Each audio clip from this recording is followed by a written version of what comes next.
Here's how you make our 2-machine dumpling dough. To make this dough, you'll need 6 tablespoons of all-purpose flour and 3/4 cup of bread flour. You'll need 3 ounces of boiling water and a tablespoon of neutral oil. Measure your bread flour into a food processor. Bread flour is higher in gluten and gives your dough strength.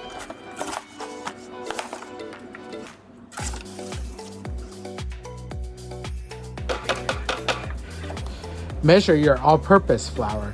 This will give you texture without being too tough. Add your oil and your boiling water and turn on the processor and let the ingredients combine together. A neutral oil is an oil like canola or grapeseed oil that has no or light flavor.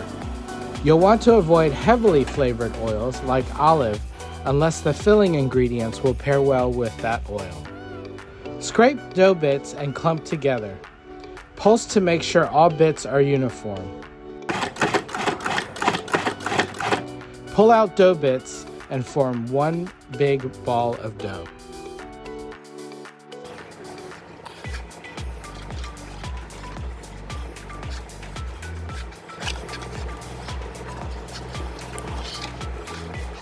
Here's our dough after the first machine.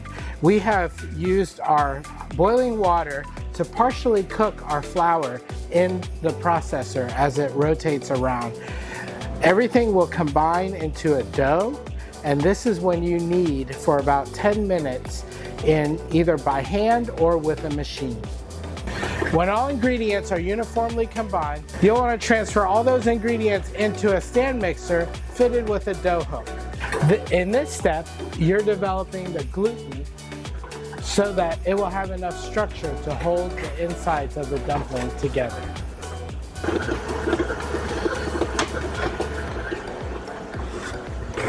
Now that this is kneaded for about 10 minutes, we're going to pull the dough out, and it is tender but a little tight because all those gluten strands have been worked, and it is a strong dough right now. So you want to take this and give it a couple of kneads just so that it all stays together.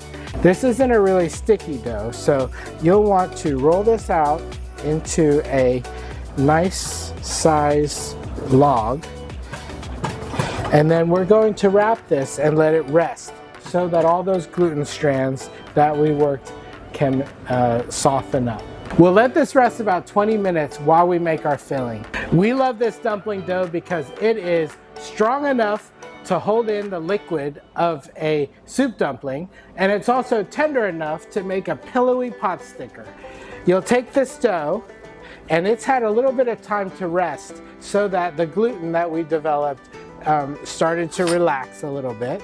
We're going to cut these into little balls, and we're going to roll them out so that we have a nice round dumpling wrapper.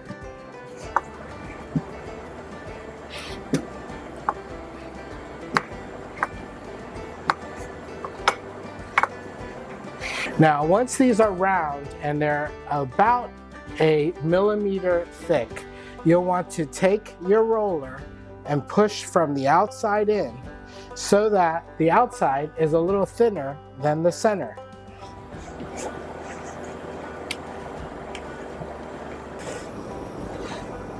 All right, there is our wrapper. Subscribe and come back and watch how we make dumplings with this dough.